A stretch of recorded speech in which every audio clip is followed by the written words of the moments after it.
안녕하세요. 저는 서울대학교 자유전공학부 양일모 교수입니다. 지금부터 여러분들과 함께 천년론에 대해서 읽어보도록 하겠습니다. 이번에 플라톤 아카데미에서 제2의 학년 프로그램으로 천년론을 선정해 주었고, 그래서 여러분들과 함께 천년론을 읽을 수 있게 되었습니다.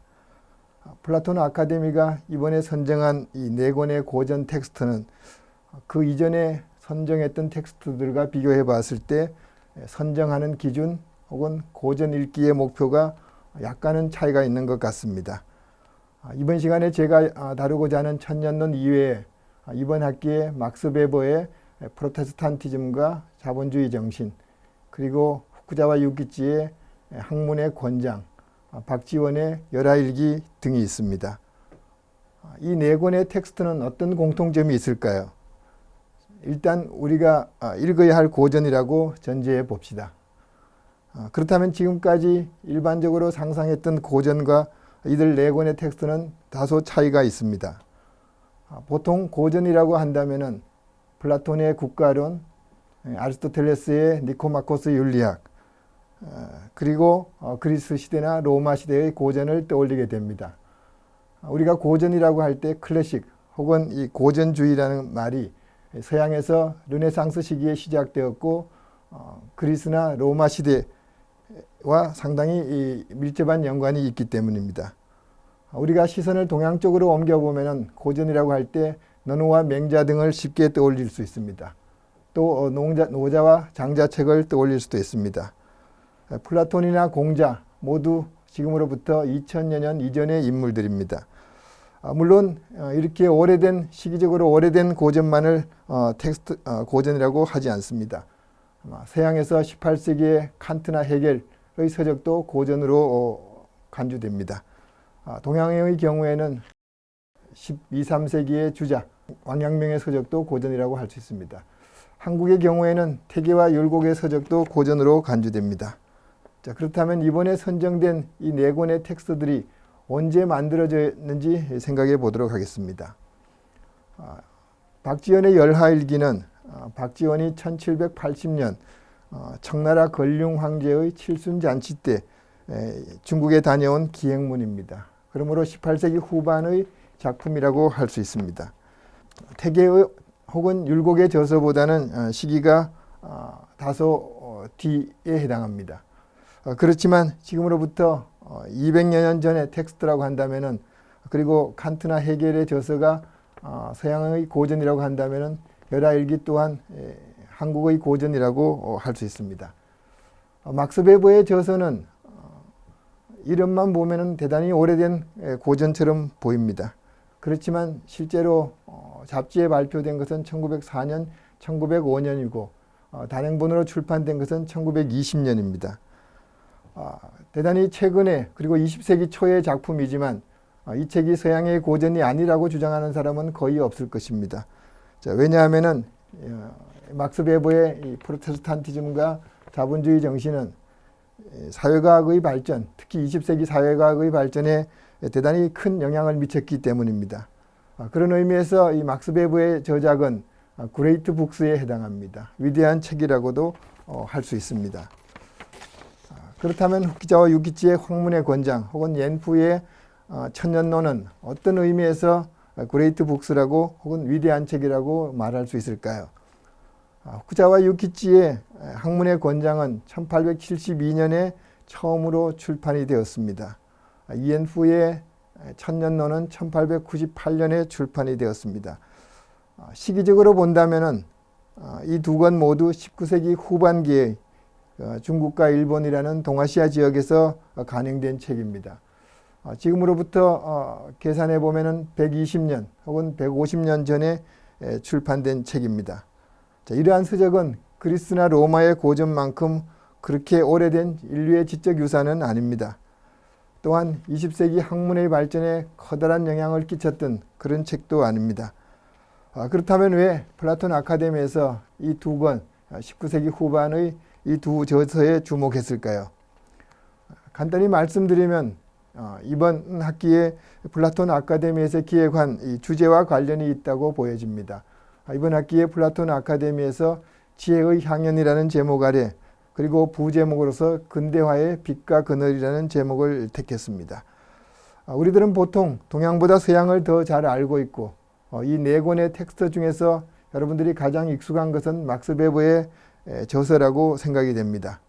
막스 베버의 프로테스탄티즘과 자본주의 정신은 여러분도 잘 알고 있다시피 중세 봉건 체제에서 자본주의 사회로 발전하는 과정에서 이 프로테스탄티즘이라는 이 윤리적 혹은 이 종교적 요인이 크게 작용하고 있다는 것을 강조하고 있습니다. 막스 베버는 서양에서 자본주의가 발전하는 과정에 대해서 문화적 측면에 주목했고 그리고 이 문화적, 종교적, 윤리적 요인이 자본주의 발전에 커다란 요인으로 작용했다는 것을 주장하고 있습니다. 이 주장이 타당한지 혹은 반대하는 것인지 그런 여러 가지 논쟁이 있을 수 있습니다만은 근대 혹은 근대화, 근대성을 연구할 때 반드시 읽어야 하는 책입니다. 박지원의 열하일기의 경우에는 아마 조선시대 북학파와 관련된 서적입니다. 최근 학계에서는 근대화라는 주제를 서양과의 만남 이후로 한정하지 않고 이 동아시아 자체 내에서 내부적으로 발전되어 온 어떤 계기들에 주목하고 있습니다. 특히 이 한국의 근대화 과정도 조선 후기부터 변화가 발생하는 실학의 시대로부터 주목하는 학자들도 있습니다.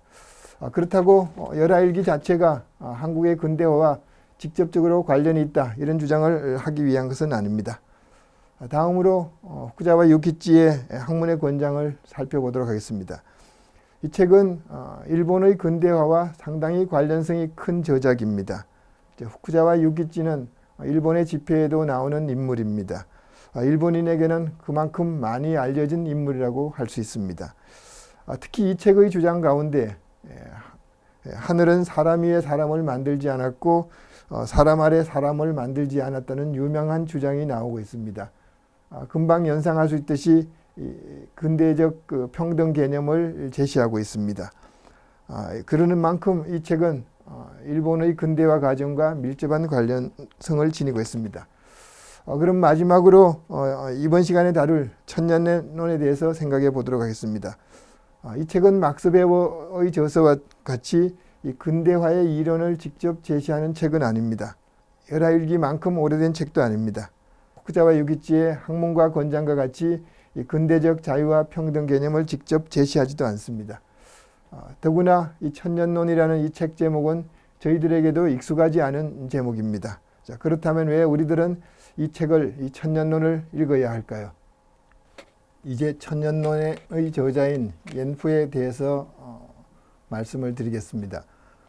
옌푸는 청나라 말기 중국의 남부지방의 복건성에서 태어난 인물입니다. 옌푸가 태어난 이 시기는 서양의 강대국들이 중국을 침략하기 시작한 때였습니다. 1840년 영국이 중국을 침공한 아편전쟁이 발생했습니다. 중국은 이 전쟁에서 패하고 홍콩을 영국에 할양하게 되었습니다. 1856년 제2차 아편전쟁에서 북경의 원명원과 이화원이 파괴되었습니다. 그리고 한풍제는 열하로 피신을 하게 되었습니다. 그야말로 1850년대, 1860년대 19세기 중엽 아시아는 서양 열강의 식민지 쟁탈전의 무대가 되었습니다. 옌푸의 인생에서 두 가지 특기할 만한 상황이 있습니다. 첫 번째 사건은 옌푸가 12살 때 1866년 이 복건성에서 만들어진 선정학당이라는 신식학교를 다니기 시작했습니다. 선정학당이라는 것은 배를 만들거나 혹은 배를 항해하는 기술을 배우는 일종의 기술학교였습니다. 중국이 서양의 침략에 대비하기 위해 강력한 무기를 만들고 그리고 굳건한 배를 만드는 양무운동 시기에 해당합니다. 당시는 중국에 과거 제도가 있었습니다. 일반적으로 중국의 사대부 집안에서 어린 시절에 과거 시험 준비를 하는 것이 통상적인 경우입니다. 옌푸의 경우에는 집안이 가난했기 때문에 장학금과 생활비가 지급되는 이런 기술학교를 다니게 되었습니다. 옌푸는 선정학당에서 항해술을 배우는 과정에서 영어를 배울 수 있었고 그리고 기초적인 자연과학을 배웠습니다. 선정학당에는 두 가지 코스가 있었습니다. 하나는 항해술을 배우는 코스이고 하나는 배를 만드는 조선 과정이었습니다. 당시 항해술은 영국이 가장 우수했기 때문에 영어를 배웠고 배를 만드는 과정에서는 프랑스가 가장 우수했기 때문에 프랑스어를 배우게 되었습니다. 아마 옌푸는 항해술을 배웠기 때문에 어린 시절 10대 시절부터 영어를 배울 수 있었습니다. 두 번째 사건은 1877년 옌푸가 23살 때 영국에 유학을 할 수 있었던 것입니다. 그리니치 천문대로 유명한 영국의 그리니치에 있는 왕립해군학교에 약 2년 반 동안 국비 유학생으로서 옌푸는 유학을 갈 수 있었습니다. 원래는 1년 과정이었지만 학업이 우수했기 때문에 옌푸는 혼자 1년 더 공부를 할 수 있었습니다. 지금은 해외 유학이 특별한 일은 아닙니다.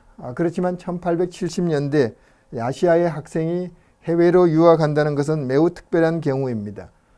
옌푸는 중국인으로서는 최초의 영국 유학생이었습니다. 요즘은 영어를 잘하고 해외 유학을 하면은 대접을 잘 받을 수 있는 시대입니다. 그렇지만 옌푸가 살았던 1870년대 19세기 후반의 아시아에서 영어를 잘한다는 것 혹은 외국에 유학했다는 것은 장점은 아니었습니다. 옌푸는 영국 유학에서 돌아와 자신이 다녔던 선정학당에서 교사의 역할에 만족했습니다. 물론 나중에 이용장이 설립한 텐진의 수사학당의 교장이 되고 있습니다.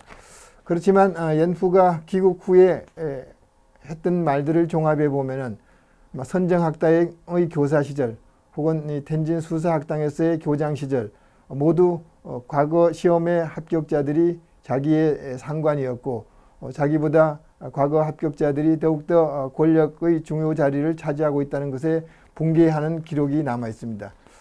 그래서인지 본인도 천진 수사학당의 교장이라는 신분이었음에도 불구하고 과거 시험을 몰래 보러 가는 그런 에피소드도 지금 남아 있습니다.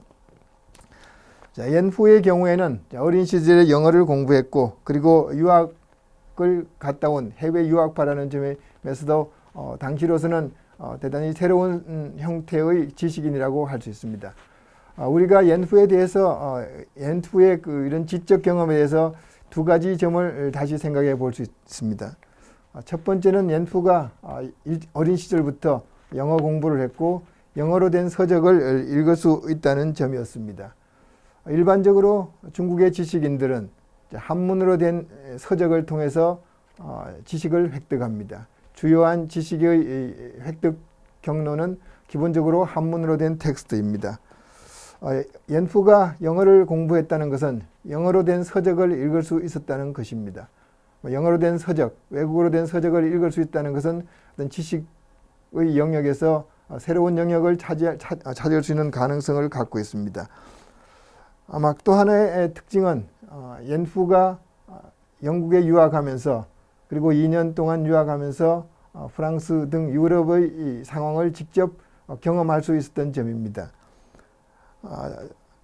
당시까지만 하더라도 중국 혹은 한국에서 서양을 바라보는 관점은 중국이 문명 혹은 중화 문명권이 문명이고 서양은 야만이라는 이런 중화의식이 상당히 큰 시절이었습니다.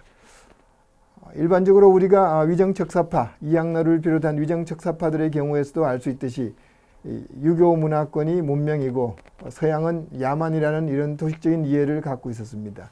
옌푸는 영국에 유학하고 그리고 유럽 사회를 직접 몸소 체험하면서 유럽 사회가 그 전에 생각했던 야만이 아니라는 점을 깨닫게 된 것입니다.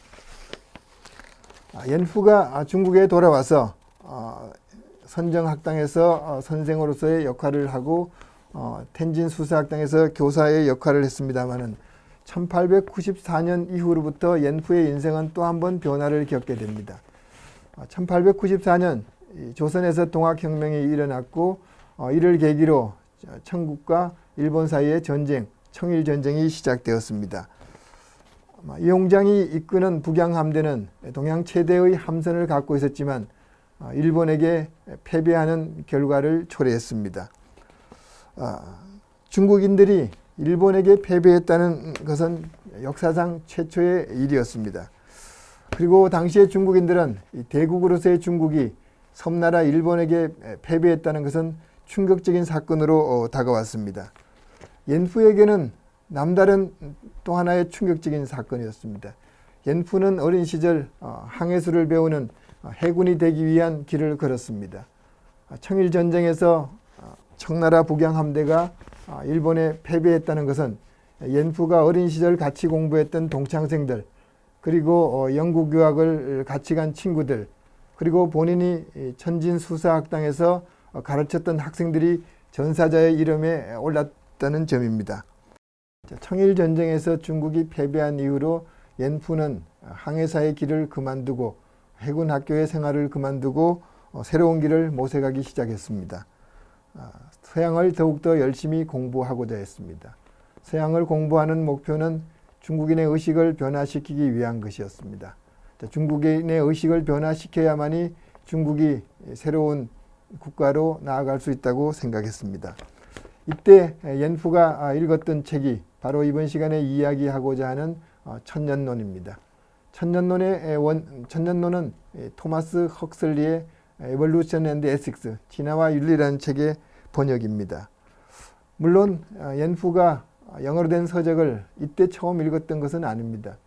영국에서 귀국한 이후로도 허버트 스펜서의 그 사회학 연구, The Study of Sociology, 혹은 System of Synthetic Philosophy, 이 종합 철학 체계를 읽었다는 기록이 남아 있습니다. 또 월터 바짓, 지금은 잘 알려지지 않은 인물입니다만 월터 바짓의 물리학과 정치학이라는 책도 읽었습니다. 월터 바짓의 물리학과 정치학이라는 책은 이 자연 선택과 유전의 원리를 사회과학, 정치과학에 어떻게 적용할 것인가를 담고 있는 책입니다. 허버트 스펜서의 저작이나 월터 바짓의 저작 두 권의 공통점은 모두 당시 영국의 진화론, 특히 사회 진화론의 영향을 많이 받았다는 점입니다. 옌푸는 이때부터 토마스 헉슬리의 진화와 윤리라는 책을 열심히 읽었고, 그리고 토마스 헉슬리의 저서를 읽으면서 서양이 어떻게 사회를 구성하고 그리고 사회를 유지해 나가는가, 이런 점에 주목하기 시작했습니다. 그래서 옌푸는 이때부터 번역에 대단히 관심을 많이 가졌고, 실제로는 1898년 천년론이 출간된 이후로 1909년 10년 동안 대단히 많은 책을 번역을 했습니다. 아마 토마스 헉슬리의 진화와 윤리 이외에도 아담 스미스의 국부론, 그리고 존 스튜어트 밀의 논리학, 그리고 존 스튜어트 밀의 자유론, 그리고 실제로 스펜서의 그 사회학 연구, 그리고 지금은 잘 알려지지 않은 인물입니다만은 쟁크스의 정치학사, 그리고 몽테스키어의 법의 정신 등 대단히 많은 서적들을 중국어로 번역했습니다. 옌푸가 정열적으로 번역한 이런 책들은 영국뿐만 아니라 유럽 사회가 근대화로 나아가는 과정에서 결정적인 역할을 했던 서적들입니다. 여기에는 자유주의 경제학, 그리고 사회학, 논리학, 윤리학, 법학 등 유럽의 근대를 이해하는 데 가장 필수적인 책들이 포함이 되어 있습니다. 그래서 아마 옌푸는 중국 사상사에서 당시로서는 번역의 최고 인물로 받들어졌습니다. 아마 당시에 우리 한국인에게 널리 알려진 이 양계초라는 인물은 옌푸에 대해서 당시 서양 유학생 중에서 중국의 사상계에 가장 큰 영향을 미쳤던 인물로 옌푸를 들고 있습니다. 천년론을 이해하기 위해서 먼저 이 책의 원저에 해당하는 토마스 헉슬리의 진화와 윤리에 대해서 생각해 보도록 하겠습니다. 토마스 헉슬리는 해양 동물을 연구하는 자연과학자였습니다. 네, 토마스 헉슬리는 다윈의 종의 기원이 1859년에 출판된 이후에 영국에서 진화론 논쟁에서 진화론을 주장하는 데 가장 큰 역할을 했던 인물입니다. 1860년 영국 과학진흥협회에서 토마스 헉슬리는 사무엘 월버포스 성공의 주교와 진화론 논쟁을 하게 됩니다. 자연과학자와 기독교의 주교가 논쟁을 했다는 것은 기본적으로 종교와 과학의 논쟁이고 특히 이 창조론과 진화론의 논쟁이었습니다. 토마스 헉슬리는 진화론의 관점에서 인간의 조상은 원숭이라고 분명하게 정의를 내렸습니다. 그래서 당시 토마스 헉슬리는 다윈의 주장을 다윈보다도 더 적극적으로 주장한 측면에서 다윈의 불독이라는 별명을 얻게 되었습니다. 실제로 1878년 영국에서 브리테니카 백과사전이 출판될 때에 이볼루션이라는 이 단어의 정의를 지금과 같이 이해할 수 있도록 하는 역할을 한 것이 바로 토마스 헉슬리였습니다. 진화와 윤리는 그렇지만 이 다윈의 불독으로서의 토마스 헉슬리의 측면보다는 또 다른 내용을 담고 있습니다. 실제로 진화와 윤리라는 책은 두 부분으로 되어 있습니다만은 뒷부분은 토마스 헉슬리가 1893년 옥스퍼드 대학의 로마니즈 강연에서 했던 강연 원고입니다. 이 강연에서 헉슬리는 진화와 윤리라는 제목으로 강연을 했지만 진화보다는 윤리를 강조하는 내용이었습니다. 이 로마니즈 강연에서 진화와 윤리 중에서 한 부분만을 읽어보도록 하겠습니다. 사회의 진화에 대한 우주 과정의 영향이 크면 클수록 그 사회의 문명은 그만큼 초보적이다. 사회의 진보는 모든 단계에서 우주 과정을 저지하고 우주 과정을 다른 것, 즉 윤리적 과정으로 불리는 것으로 바꾸는 것이다. 윤리적 과정의 목적은 모든 조건에서 공교롭게도 최적자, 더 피티스트가 된 자를 생존시키는 것이 아니라 윤리적으로 가장 선한 자, ethically the best를 생존시키는 것이다. 이 구절만 보더라도 알 수 있듯이 다윈의 불독으로서 진화론을 주장했던 토마스 헉슬리가 진화론에서 가장 최종적으로 살아남게 되는 이 환경에 적응된 최적자보다도 오히려 사회 구성에서는 윤리적으로 가장 선한 자, 더 베스트가 필요하다는 주장을 하고 있습니다. 1893년에 이 강의가 이루어졌고 실제로 토마스 헉슬리는 1895년에 돌아가시게 됩니다. 그렇다면 이 강의는 토마스 헉슬리의 사상에서 만년의 사상이라고 할 수 있습니다.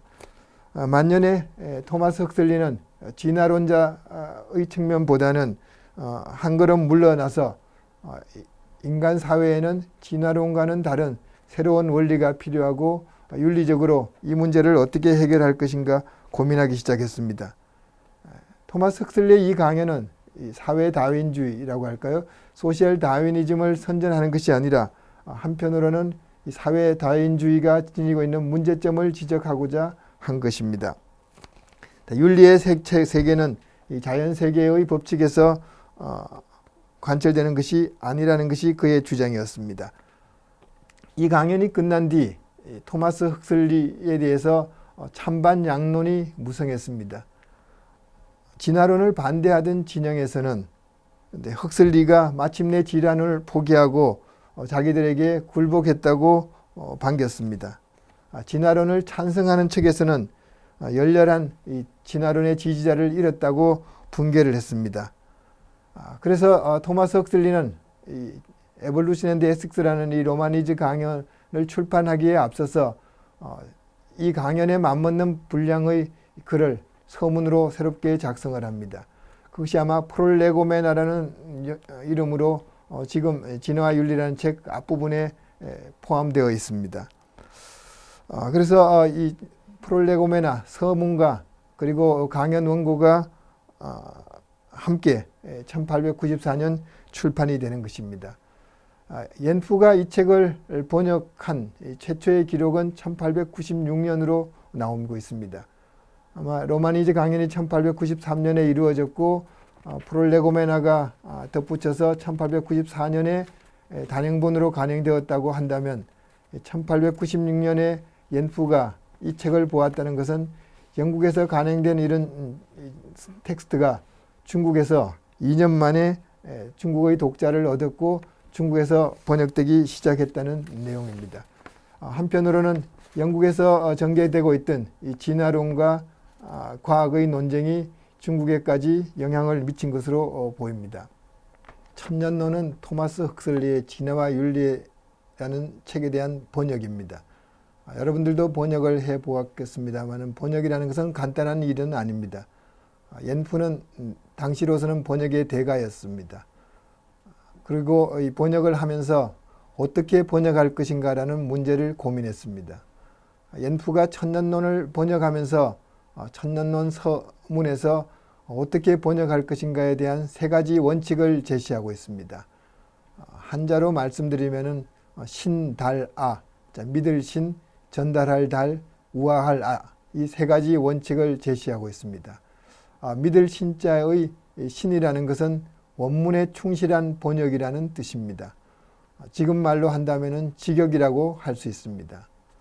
그리고 전달할 달, 달이라는 것은 번역이라는 것은 의미의 전달이 중요하다는 뜻입니다. 번역을 해두고 독자가 의미를 이해할 수 없으면 안 되기 때문입니다. 이 두 가지, 그러니까 직역과 의역이라고 할 수 있을까요? 이 두 가지는 번역의 이론에서 기본적으로 제시되는 원칙들입니다. 이 두 가지 원칙 이외에 옌프가 관심을 가졌다는 것은 우화할 아라는 그 특수한 부분입니다. 이 아라는 이 말은 그 당시의 문장이 상당히 수준이 높아야 된다고 할까요? 아마 이것은 중국에서 고문을 공부한 사람들에게 가장 필수적인 요인이었습니다. 문장력이 있다라는 말로 우리가 이해할 수 있는 부분입니다. 그리고 이러한 세 가지 원칙 이외에 옌프가 천년론을 번역하면서 시도했던 이 작업들은 대단히 많이 있습니다. 아마 여러분들이 지금 번역을 하더라도 마찬가지일 것입니다. 영어로 된 문장 혹은 유럽 언어로 된 문장을 그대로 우리말로 옮기거나 혹은 중국어로 옮기는 것은 이해하기가 어렵게 됩니다. 왜냐하면 구문상의 차이가 있다고 할까요? 그래서 옌프는 의역을 기본적으로 시도했고 그리고 원전에 나오는 서양 인물들의 경우에는 중국식 이름으로 바꾸기도 했습니다. 서양의 고사가 나올 때 천년론에는 이 잭과 콩나무라는 서양의 우화가 등장합니다마는 그 이야기를 중국식 이야기로 바꾸기도 합니다. 심지어는 헉슬리의 원전에 없는 이야기를 추가하기도 합니다. 그래서 천년론의 텍스트를 보면은 영국의 헉슬리가 지었고 영국 헉슬리 조론이라고 합니다. 그리고 후간은 옌프가 살고 있었던 지역 이름이고 옌프의 자이기도 합니다. 후간 엄복이 달지 아마 뜻을 전달한 것이라고 표기가 되어 있습니다. 그리고 아마 이 천년론이라는 책을 본다면은 지금은 두 파트로 되어 있습니다. 토마스 헉슬리의 진화와 윤리책이 1893년의 로마니즈 강연과 그 이후에 추가한 프롤레고메나 두 부분으로 되어 있다고 이야기를 했습니다. 옌프가 천년론을 출판하면서 첫 번째 고민했던 것은 로마니즈 강연보다도 토마스 흑슬리가 나중에 쓴 프롤레고메나라는 이 단어를 어떻게 번역할 것인가 상당히 많은 고민을 했습니다. 지금 중국 역사박물관에는 천년론의 수고본 옌프가 가장 최초로 번역을 시도했던 자료가 남아 있습니다.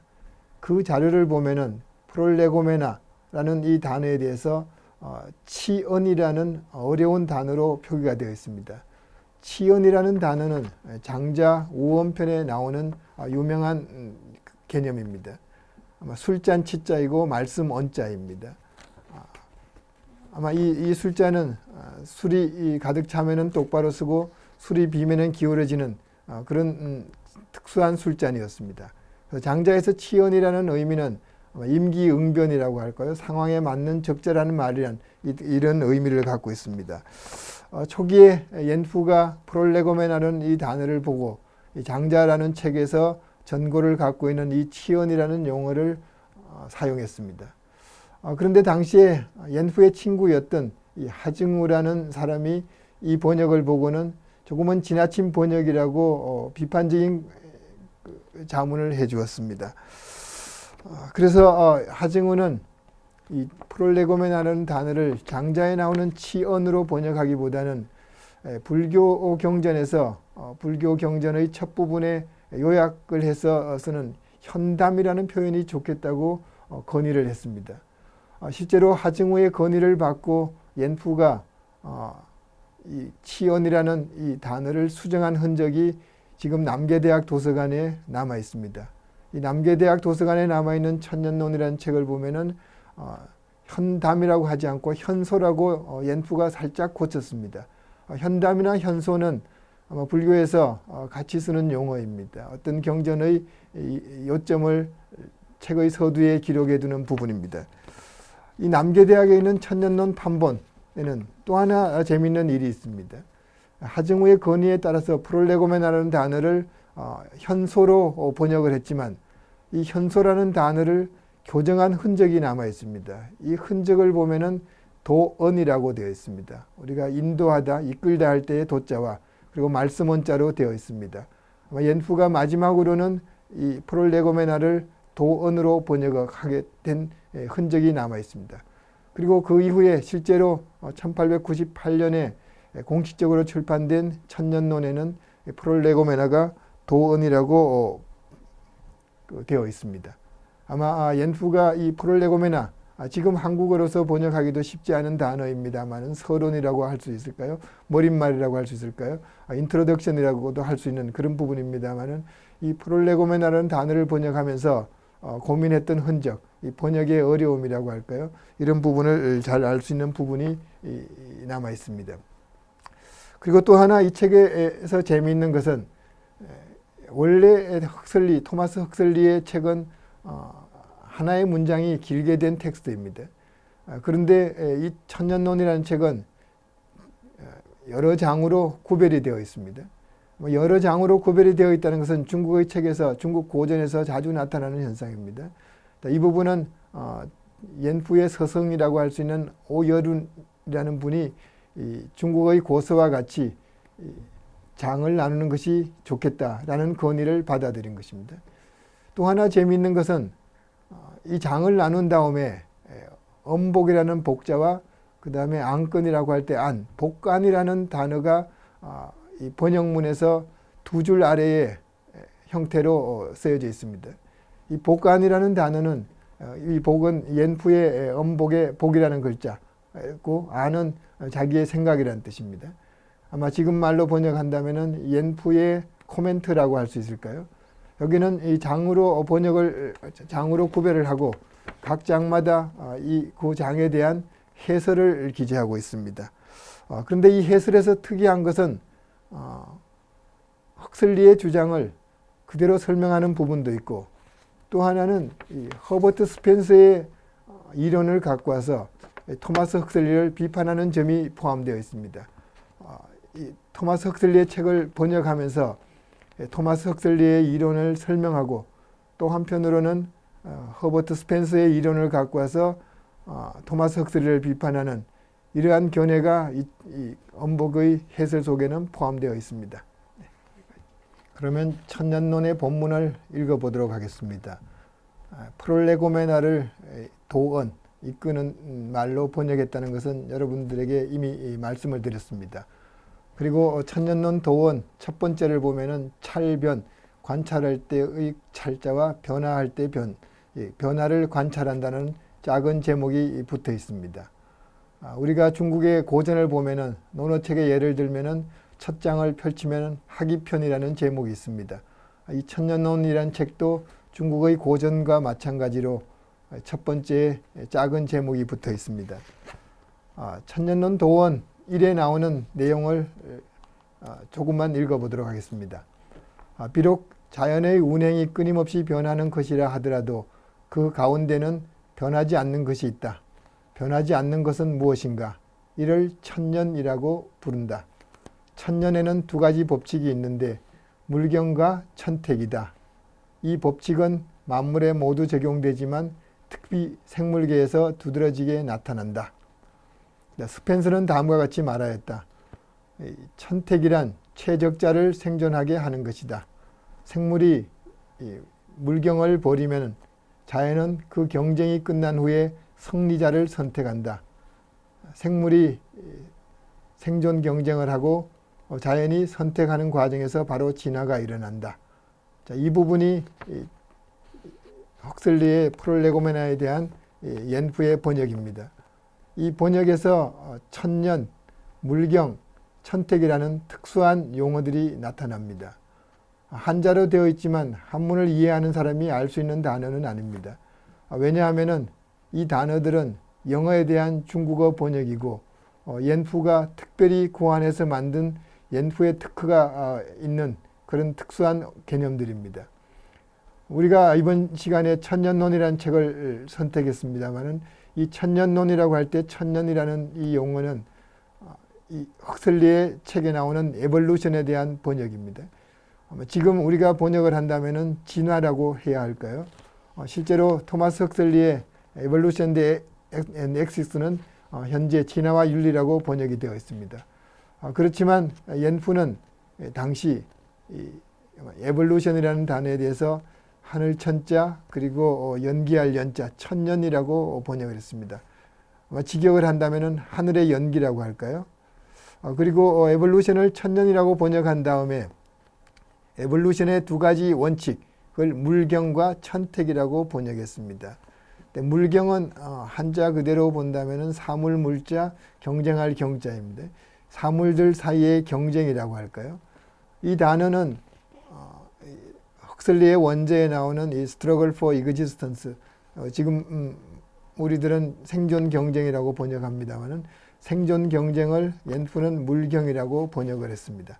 사물들 사이, 물자가 사물만 해당하지 않고 중국어에서 모든 존재에 해당하는 것이 물자입니다. 그래서 이 세계에 있는 모든 존재들은 경쟁을 하게 된다는 그런 의미를 포함하고 있습니다. 그리고 천택이라는 것은 하늘 천자 선택할 택자입니다. 이 부분은 이 하늘의 선택이라고 할까요? 진화의 결과, 환경에 적응한 것이 살아남는다는 우리가 지금의 언어로서는 자연 선택이라고 합니다만은 이 자연 선택이라는 용어를 옌프는 천택이라고 번역했습니다. 아마 이 도원에 나오는 세 가지 용어, 천년, 물경, 천택, 이 용어들은 중국어권에서는 그 현대 중국어라고 기보다는 고문에 해당하는 중국어입니다. 옌프의 이 천년론이라는 번역은 기본적으로 중국의 고문의 원칙에 따라서 번역된 책입니다. 그런 과정에서 이 영어에서 그리고 진화론에서 가장 중요한 에볼루션 그리고 스트러글 포 이그지스턴스, 내추럴 실렉션을 천택, 천년, 물경, 천택이라는 특수한 용어로 번역을 하게 된 것입니다. 아마 이것이 옌프가 말하는 번역의 3원칙에 해당하는 내용입니다. 그리고 이 도원에서 스펜서를 언급한 부분이 있습니다. 자, 아마 천택이라는 용어를 추가로 설명하기 위해서 옌프는 도원 1의 스펜서의 이야기를 인용했습니다. 토마스 헉슬리의 에볼루션 대 에섹스 혹은 프롤레고메나를 보면은 스펜서의 이야기가 등장하지 않습니다. 자, 그럼에도 불구하고 옌프는 토마스 헉슬리의 책을 번역하면서 번역의 원문에 스펜서를 삽입하는 특수한 방식을 사용하고 있습니다. 이것이 옌프의 번역의 또 하나의 특징이라고 할 수 있습니다.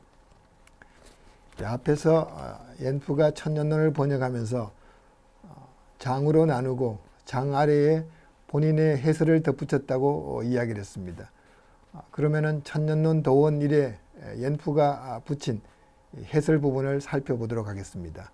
앞에서도 말씀드렸듯이 복간이라고 표기가 되어 있습니다. 이 복간 아래에는 물경과 천택, 이 두 개념은 영국인 다윈에게서 비롯된 것이다. 다윈의 저서 물종 유래는 세상 동식물의 번식과 변이의 원인을 고찰한 책이다. 스펜서는 다윈과 같은 시대의 사람이다. 진화론에 근거하여 천인회통론을 저술하고 천지인, 형기, 심성, 동식물을 진화론으로 일관되게 설명했는데 그 학설이 더욱 정밀하고 풍부해졌다. 이 부분이 천년론 도원 1, 변화의 관찰 부분에 대한 해설의 일부입니다. 이 옌푸의 해설을 살펴보면은 물경과 천택이라는 두 개념이 영국인 다윈, 즉 우리가 알고 있는 이 다윈의 진화론에서 비롯된 것이라고 설명하고 있습니다. 그리고 다윈의 저서, 우리는 요즘 종의 기원이라고 합니다만은 물종 유래라고 번역이 되어 있습니다.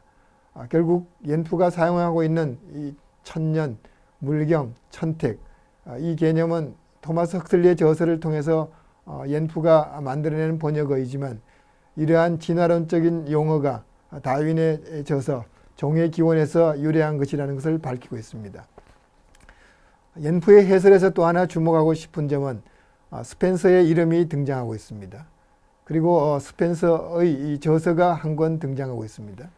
천인회통론이라고 옌푸가 번역을 해두었습니다.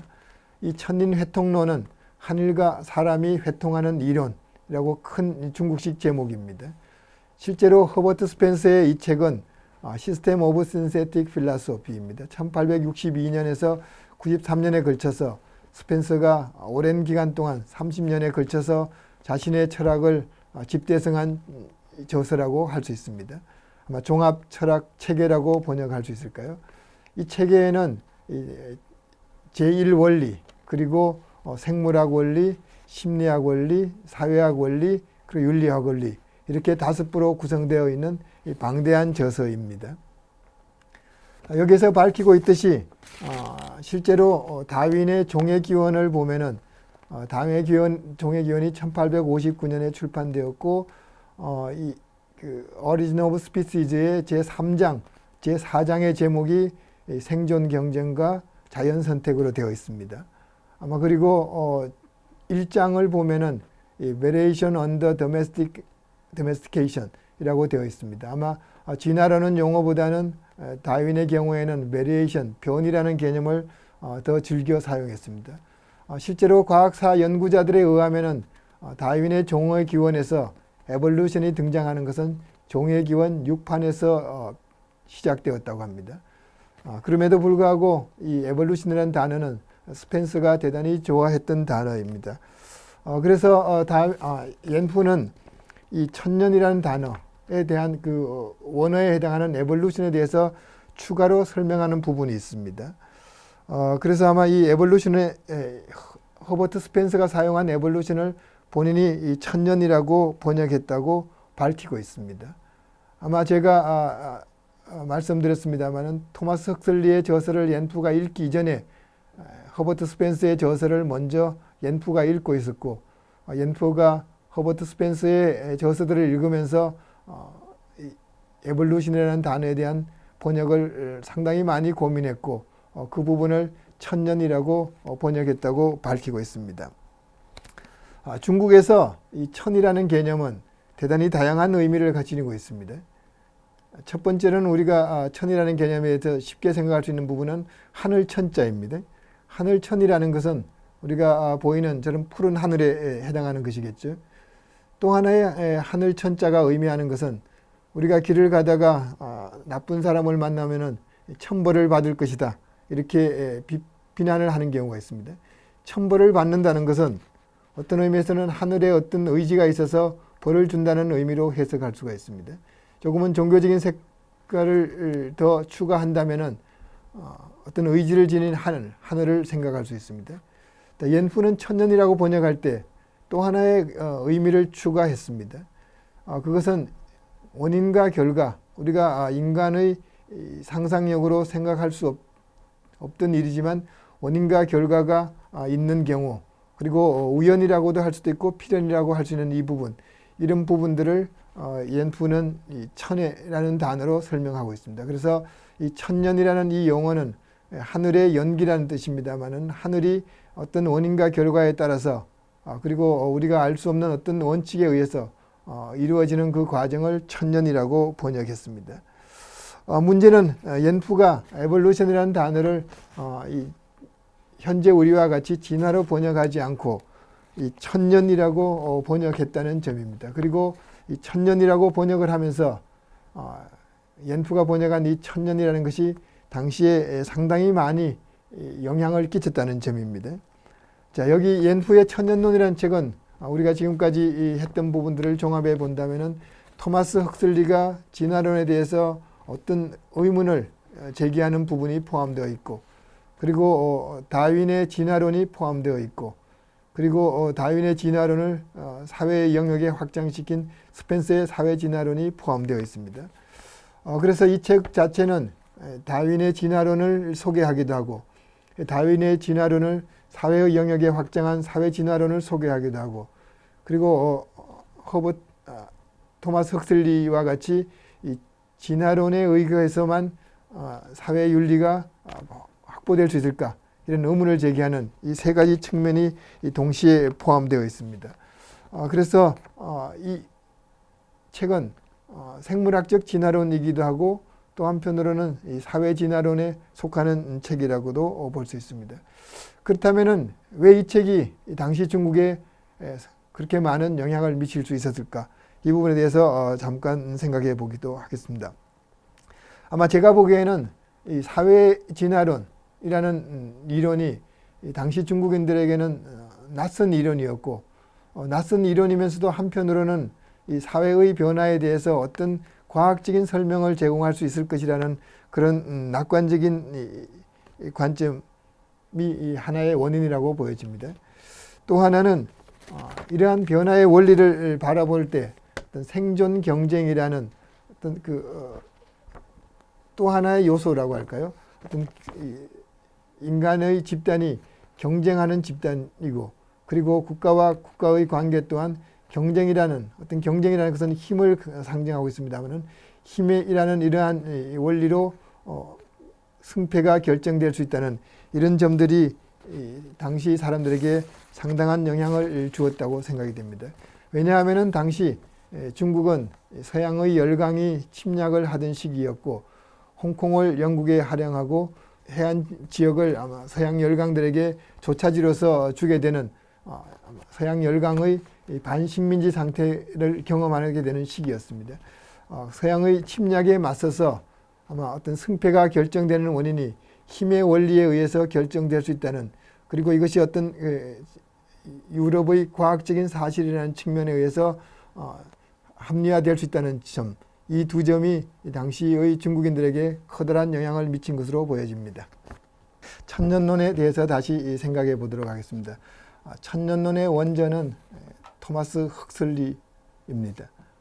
그리고 천년론 책에는 허버트 스펜서가 등장합니다. 그리고 천년론은 옌프가 헉슬리의 저서를 번역한 책입니다. 그렇다면은 이 옌프의 천년론이라는 책에는 옌프, 헉슬리, 스펜서 세 인물이 등장하고 있습니다. 그러면 이 저서 안에서 이 세 사람들의 역할이 어떤 것인가에 대해서 생각해 보도록 하겠습니다. 이 문제를 생각하기 전에 헉슬리와 스펜서에 대해서 간단한 설명을 하도록 하겠습니다. 헉슬리가 로마니즈 강연에서 한 내용은 진화론과 또 한편으로 윤리학이 필요하다는 진화론적 윤리설을 주장하고 있습니다. 생존 경쟁과 적자 생존, 그리고 이 자연 선택이라는 이 원리를 인류 사회에 그대로 적용할 수는 없다라는 것이 헉슬리의 관점입니다. 이에 비해서 스펜서는 생존 경쟁과 적자 생존이라는 이 생물학적인 원리를 인류 사회에 적용한다면은 장기적으로는 낙관적인, 그리고 유토피아가 도래할 수 있다는 이 낙관적인 생각을 하고 있습니다. 즉 진화론적 세계관에 대해서 헉슬리는 비관적인 관점을 취하고 있고, 스펜서는 낙관적인 관점을 취하고 있습니다. 자, 그렇다면 옌프는 헉슬리와 스펜서의 주장 중에서 어떤 측면을 받아들였고, 이 천년론에서 어떤 점을 강조하고 있을까요? 자, 먼저 천년론 서문을 읽어보도록 하겠습니다. 헉슬리가 이 책에서 말하고자 한 요지는 스펜서의 임천 위치에 따르는 폐단을 해결하고자 한 것이다. 자, 그의 논의 중에는 중국의 옛사람의 논의와 매우 일치하는 점이 있으며 이는 너무나 분명하게도 자강과 종족의 보존을 꾀하는 일이다.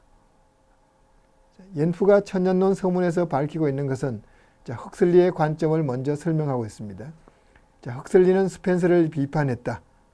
그리고 스펜서의 낙관주의를 임천위치라고 번역을 하고 있습니다.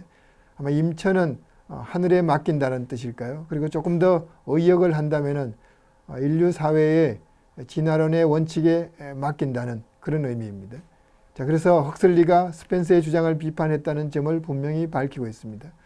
그리고 한 걸음 더 나아가서 스펜서가 주장하는 부분을 헉슬리가 비판했을 때 이 비판 또한 의미가 있다라고 밝히고 있습니다. 이 비판은 자강과 종족의 보존, 자강이라는 것은 우리가 스스로 강해진다는 뜻과 종족의 보존은 우리 국가와 민족을 지킨다는 의미입니다. 헉슬리의 견해 또한 윤리를 주장하는 이 측면에서 윤리가 아니라 오히려 여기에서는 어떤 스스로 강해지는 힘을 기르는 것과 종족을 보존하고 국가를 보존하는 이런 어떤 국방과 관련시켜서 옌프가 이해하고 있다는 점입니다. 그리고 천년론 도원 본문에 나타나는 내용을 한 번 더 살펴보도록 하겠습니다. 앞에서 도원 4와 도원 5에서는 스펠리와 헉슬리 두 사람의 정치를 보는 시각의 차이를 볼 수 있다. 헉슬리의 다른 저서는 10정 8구 임천을 주장하고 있지만 유독 이 책에서는 임천을 비판하고 있다. 대체로 앞에서 말한 임천을 지나치게 주장하는 자들을 위해서 마련한 것이다. 옌프의 설명에 따른다면은 헉슬리 또한 스펜서와 마찬가지로 임천, 즉 진화론자라고 보고 있습니다.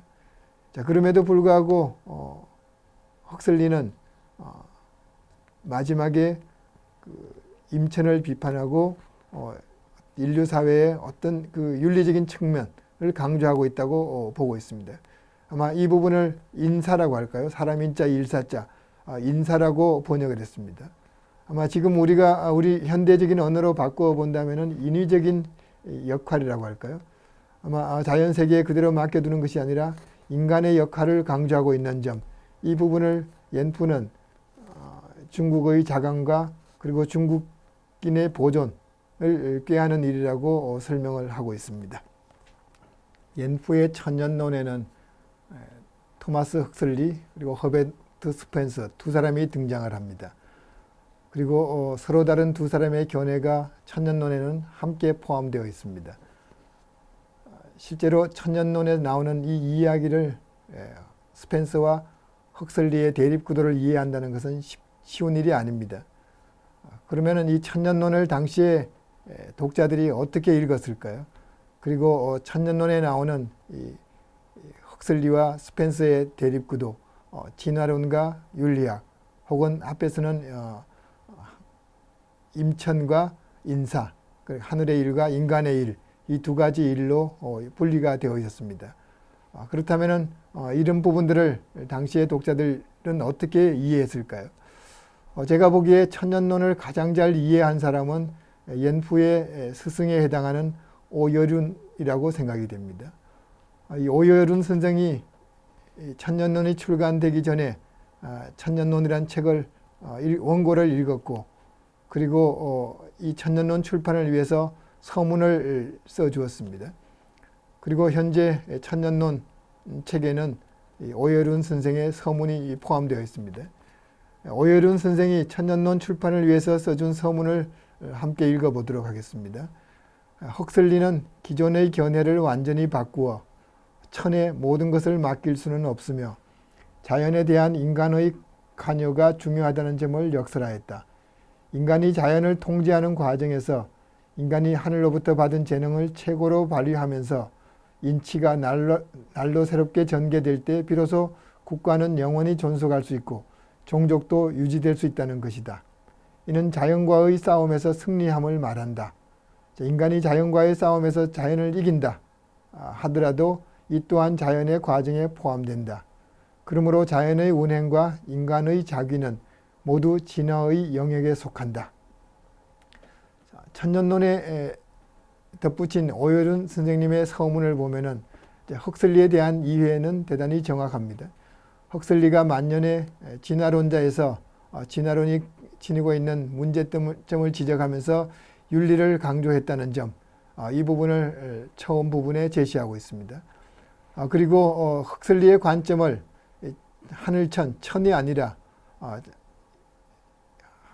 자연에 대한 인간의 역할, 인위적인 측면이 중요하다는 부분으로 이해를 하고 있습니다. 이 부분은 옌프가 천년론의 해설 부분에서 추가한 내용입니다. 그리고 이 부분을 오여룬 선생은 하늘과의 싸움에서 인간이 이긴다는 것, 중국의 언어로 말한다면 여천쟁승이라고 이렇게 말하고 있습니다. 그래서 또 한편으로는 이 승천, 하늘에 이긴다라고 하고 있습니다. 그래서 오여룬의 서문은 헉슬리와 스펜서의 관점을 이 승천이냐 임천이냐, 이제 하늘에 대한 문제, 그리고 이 하늘과 인간의 문제로 치환하고 있습니다. 아마 하늘과 인간의 문제라는 것은 중국 철학의 전통적인 문제였습니다. 천인합일이라는 용어도 있고 아마 천과 인 사이에 대립하는 구도를 설정하는 내용도 있었습니다. 아마 이 천과 인이라는 이 개념을 통해서 헉슬리와 그리고 스펜서의 견해를 오여룬 선생은 상당히 정확하게 이해를 했다고 받아들여집니다. 그렇지만 지금 이야기한 이 부분들, 헉슬리와 스펜서의 어떤 진화론을 둘러싼 논쟁, 이 부분을 이해한다는 것은 유럽의 과학사에 대한 기본적인 이해가 있어야만 가능한 일입니다. 당시 중국에서 유럽의 과학사에 대한 이러한 이해가 충분했다고 보여지지는 않습니다. 그럼에도 불구하고 천년론이 1898년에 공식적으로 출판되고 1927년까지 24판이 출판되었을 정도로 당시로서는 상당한 베스트셀러였습니다. 아마 후대의 연구자들도 밝히고 있습니다만은 이 당시에 20세기 초 중국의 이 학자들 혹은 중국의 독자들이 이 천년론을 보고 유럽의 과학사상의 논쟁, 이 창조론과 혹은 진화론, 혹은 헉슬리와 스펜서의 논쟁, 이런 것들을 이해했다고 보여지지는 않는 것이라고 주장하고 있습니다.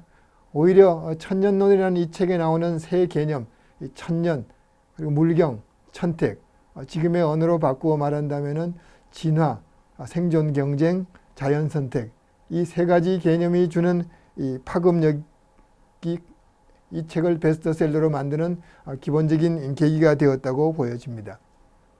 아마 당시는 조금 전에도 말씀드렸습니다마는 아시아 지역에서 유럽 혹은 서양의 식민지 쟁탈전이 전개되고 있었고 중국, 한국, 일본 모두 서양의 식민지 쟁탈전의 무대가 되었습니다. 실제로 중국은 영국에게 홍콩을 할애했고 상해를 비롯한 여러 지역을 조개지로 양도할 수밖에 없었던 시절입니다.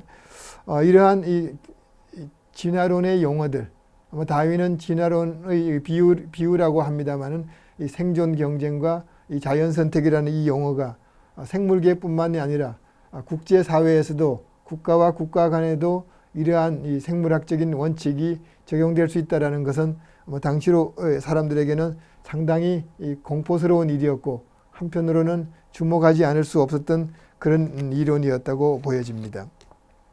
아마 천년론이라는 책은 헉슬리와 스펜서의 이야기 그리고 다윈의 진화론을 담고 있지만 오히려 국제정치학상으로 어떤 경쟁의 논리 혹은 힘의 논리를 부각시켜주는 그런 역할을 한 것으로 보여집니다. 그래서 그런지 한국에서도 이 천년론은 상당히 일찍이 소개되었습니다. 황성신문의 1906년 6월 8일자 서적 광고를 보면은 천년론이라는 제목이 나와 있습니다. 그렇다면 20세기 초 한국에도 이 옌프의 천년론이 소개된 것이라고 할 수가 있습니다. 아마 1906년이라는 이 시점은 바로 전에 1905년 일본이 을사늑약을 조선에 강요하고 조선이 외교권을 박탈당하고 식민지의 길로 전락하는 시점입니다. 아마 국제정치학적으로 상당히 위기에 놓인 이 한국의 상황에서 이 옌프의 천년론이 소개되었다는 것은 또 한편으로 국제 정치 악상의 어떤 경쟁과 힘의 논리 이 부분을 인지시켜준 부분이라고 생각이 됩니다. 그래서 실제로 국립국어연구원 표준국어대사전에 보면은 이 연후의 천년이라는 이 단어가 여전히 나와 있습니다. 자연의 법칙으로 진행됨이라고 하고 있습니다. 아마 20세기 초 한국에서 연후의 천년이란 혹은 연후의 천년이란 개념 혹은 연후의 천년론을 본 독자들은 20세기 초 한국의 이 자강운동 혹은 애국개몽운동에 헌신했던 인물들로 보여집니다. 우리가 이 당시에 활약했던 인물로는 박은식, 장지연, 신채호 등을 들 수 있습니다. 이들 사상가들의 저작에는 이 천년 혹은 이 천택, 물경 이런 용어들이 많이 등장하고 있습니다.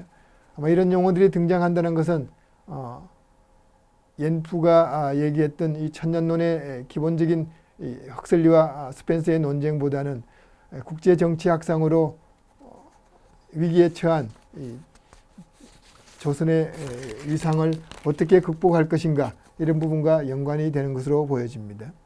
또 하나는 옌푸가 소개한 이 사회 진화론이 어떤 측면에서는 약자에 대한 강자의 그 침탈과 정복을 정당화하는 제국주의 이론이라는 이런 비판이 있기도 합니다. 물론 이 사회 진화론은 강자와 약자, 우자와 열자 이 사이의 원칙이 힘의 역할 그리고 환경의 적응이라는 생물학적인 요인을 들고 있습니다. 그런 점에서 사회 진화론 자체가 제국주의 세력의 식민주의 논리라는 비판도 있습니다. 자, 그렇다면 옌푸가 이러한 사회 진화론에 관련된 내용을 왜 중국에 번역을 했고 그리고 한국에서 자강운동 혹은 양모운동을 주창한 사상가들이 왜 이러한 사회 진화론을 수용했을까? 이 문제를 생각해 보도록 하겠습니다. 분명 사회 진화론은 약소국가가 침탈을 받는 그 책임이 약소국가 자신이 힘이 부족하다는 이 부분을 각인시켜주는 이론이라고 할 수가 있습니다. 자, 그렇다면 이 열강에 침략한 이 피압박 국가의 지식인들은 이 사회 진화론 속에서 제국주의 침략이 정당하다는 것을 받아들이려고 했을까요? 자, 오히려 힘의 논리에서 힘을 기르지 않으면은 결국은 생존 경쟁에서 뒤질 수밖에 없다는 이러한 이 공포심을 받아들인 것이라고 생각이 됩니다. 감사합니다.